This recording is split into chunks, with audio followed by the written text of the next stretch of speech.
Well, good morning, good afternoon, and good evening to all of those watching at home or from their computers, iPads, iPhones, whatever it is that you guys watch on these days. This is New House, same address. I'm joined today by Eric and Karis. Hello. Thank you for being here Hello. today. How are you? Doing excellent. Yeah? And It's yourself? been a great day. Yeah? Yeah. Good. Okay, let's start with the top 5 things. What is... And you can rank them in importance if you want. Let's start with that. Number 1, what would you guys say is the most important thing when deciding to go and call a contractor or a remodeling company? So I think the first thing that comes to mind, this may not be the most important thing, if I think about it long enough, but I think having an idea of what the scope of work is going to be, like making a list of exactly the items you feel are important that either you don't want to do yourself or you want someone to take over for you. At least having as much information and as much clarity as you can for what the project is. So the more details you can provide, the more accurate your builder, contractor, whoever is going to be able to provide you with an estimate or, a scope of work for what needs to be done. Okay. Yeah, thoughts on I would agree that it's important, especially if you're going to call a couple of different people, that you're giving them the same information. Because if you tell one contractor, we're going to be moving our electric stove and changing it Right. to a gas stove, it's very different than just calling the next contractor and saying, hey, can you give me a price on cabinets? It changes the price drastically. It changes the scope of work drastically. So it's important that you have kind of an Consistent outline of what you're looking at, just in order to be consistent, one, but also that when someone comes out, you're clear on what you want so they can give you the best price for the project you have in mind. I gotcha. Yeah. And I think I do hear a lot from clients I've worked with is, well, we're not really sure what we want. And that's okay.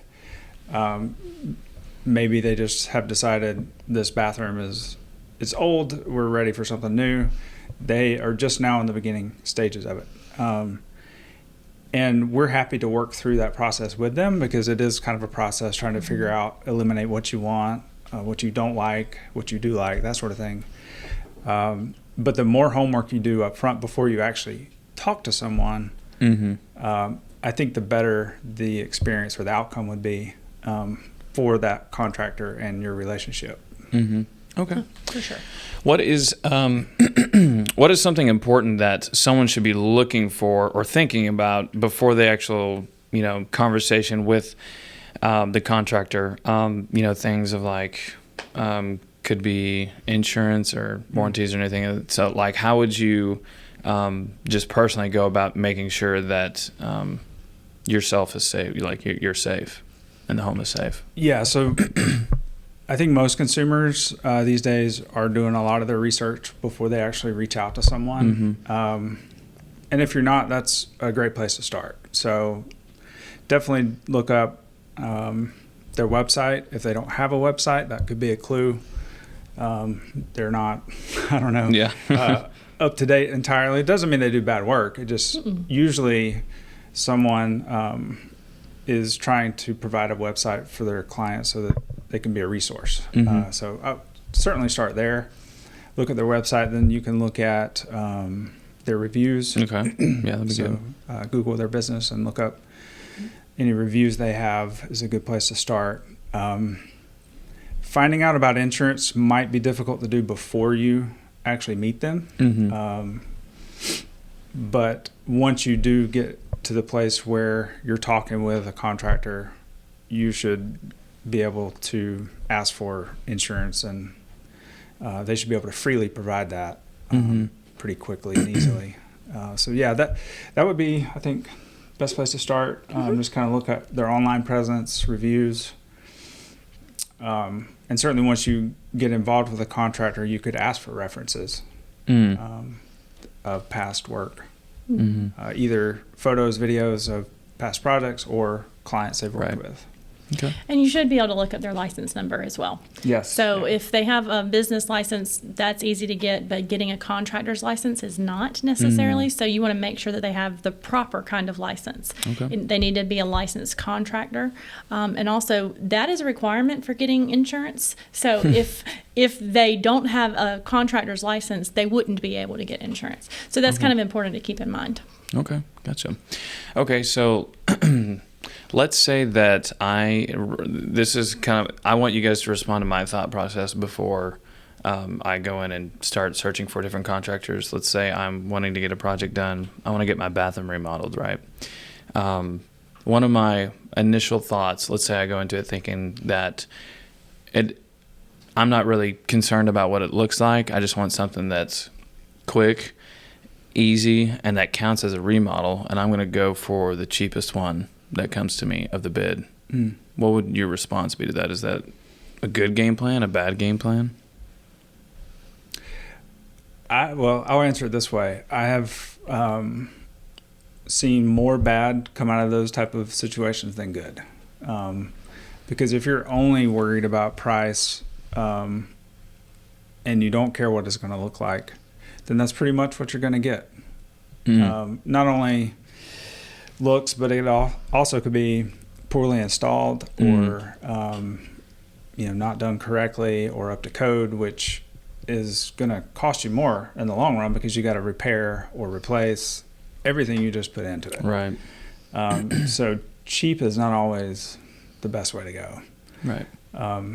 Now, if for some reason you're able to perfectly price everything apple for apple, like it's the same material, it's the same warranty, it's the same company type warranty, they stand by their product, then maybe that puts you in a better position if you're looking for a lower price. Right. That doesn't usually happen. Okay. Because most contractors have their own types of warranties, they have their own materials or suppliers that they use. So it's very difficult to get apples to apples pricing to go with the cheapest one and feel good about it. And also, I think it's important that, for the majority of people, your home is your biggest asset. Right. And so if you're going to put any money into your home, you want to make sure you maximize the return if and when you decide to sell. So it's very important that your choices are something that could transfer easily to someone else, because when you are doing remodeling, your highest return, one of the highest is a bathroom. Another is the kitchen. So we like to make sure that you're making good design choices. I always encourage people to choose something that fits with the style of their home. Don't go with something super traditional if your home is more modern. Don't go with something super modern if your home is very traditional. Kind of keep it in line with the rest of the home design anyway, but then also to consider very carefully what you're going to be able to get back. And if in doubt, choose white. Choose white? Choose white. Choose white. Yeah. It looks clean. It looks fresh. Things like that. So. For sure. It's better than some of the ones I've seen. I gotcha. Yeah. Fair enough.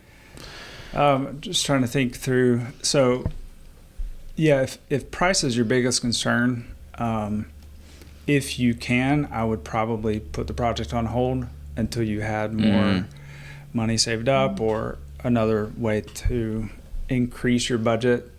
Simply because if you're going to do it right. Right.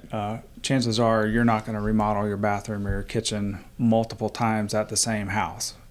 It's usually people may remodel their kitchen one time at one house. Now, that doesn't mean they can't move and do it again, but for the most part, it's not something you do every couple of years, traditionally or in general. So, I would say wait until you knew for sure exactly what you wanted and you felt really comfortable with the process, with the contractor, and what you're going to get. Right.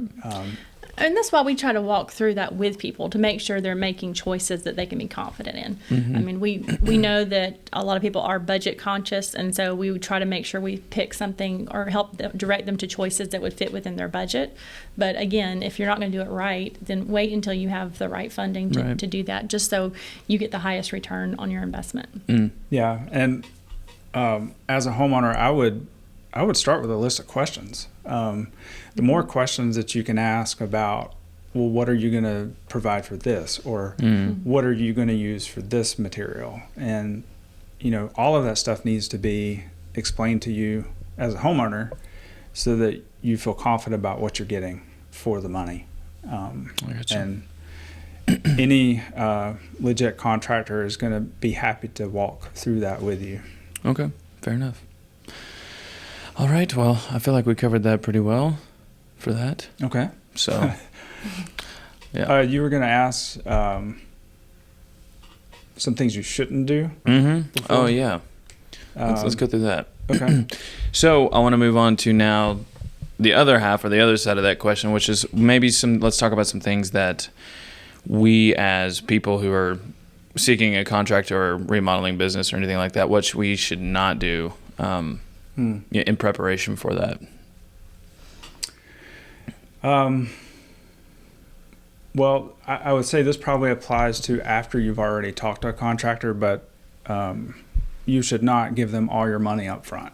That's just it. You would think that's pretty normal, that common sense, you wouldn't do that. But I still hear stories of clients we've worked with, even recently, that maybe it wasn't all the money, but a good chunk of the money they gave them up front, and they never heard from the contractor again. Wow. What is an acceptable amount to put down as the deposit? General practice is usually a third or a half of the project amount. A lot of it depends on the size of the project as far as dollar-wise. With some new construction, you have to have a draw schedule that aligns with the bank so that they can say, yes, this has been done, and issue payment. So there are some factors at play there, but generally I wouldn't give a contractor more than half of the project costs up front. Fair enough. Yeah, I would say that's one of the good. We hear horror stories about that, and so that's the biggest thing I would say not to do. Another thing that usually comes up, we kind of hit on it on the other side of that question, but not putting in a design that does not match your home.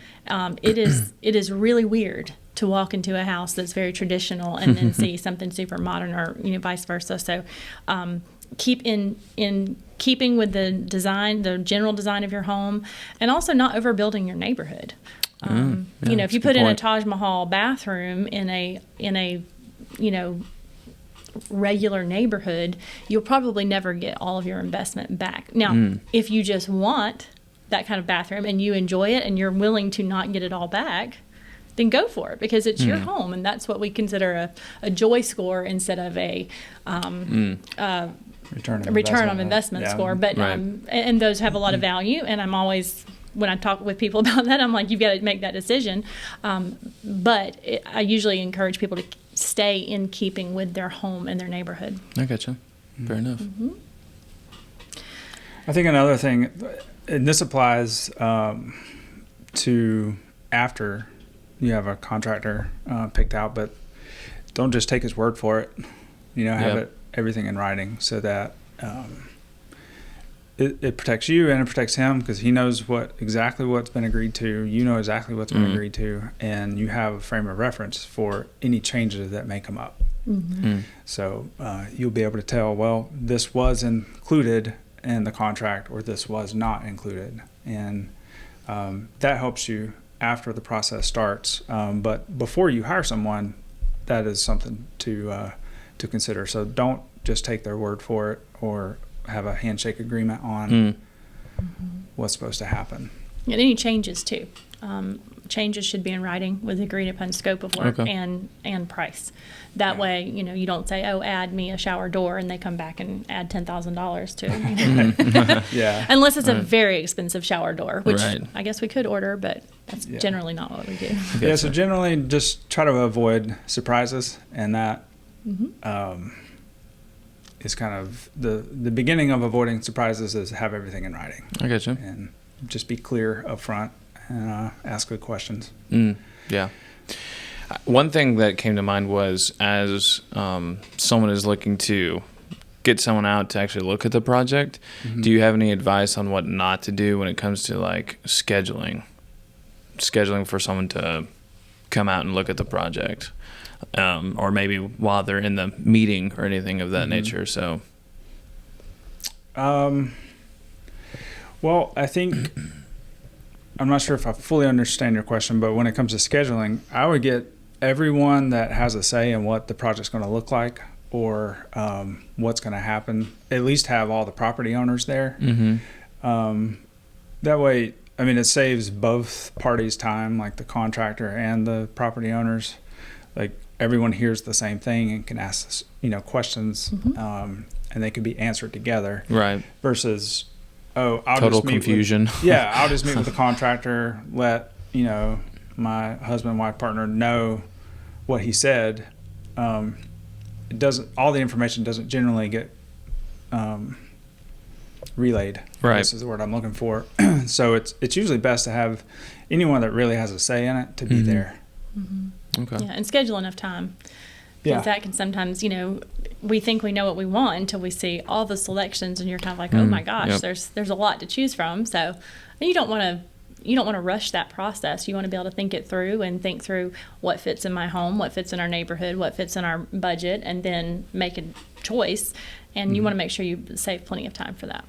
Yeah, and I would also add, depending on the size of the project, some of them much less time than others, but if you have a project in your future, the earlier you can talk to someone, the quicker they're going to be able to get to it, right? So unless it's like, something that people have in stock, they can come out and put it in like a water heater or something. But generally, if you're going to do or undertake a full-blown remodel project of any kind, give yourself enough time to get on the schedule, to have design time for you to even think about your choices before you buy the item, product, whatever it is.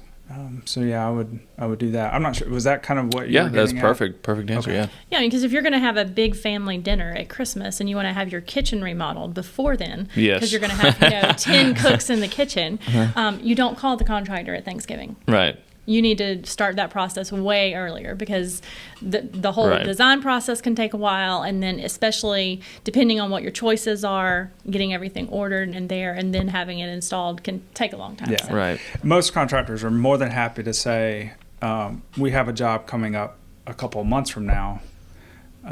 Then you come to them and say, I need it done next week. And they're like, well, I mean, even if we wanted to help you, we couldn't because our workload. So it doesn't hurt to start the process early and just let everyone know we're not planning on starting actual work until, the fall or something like that.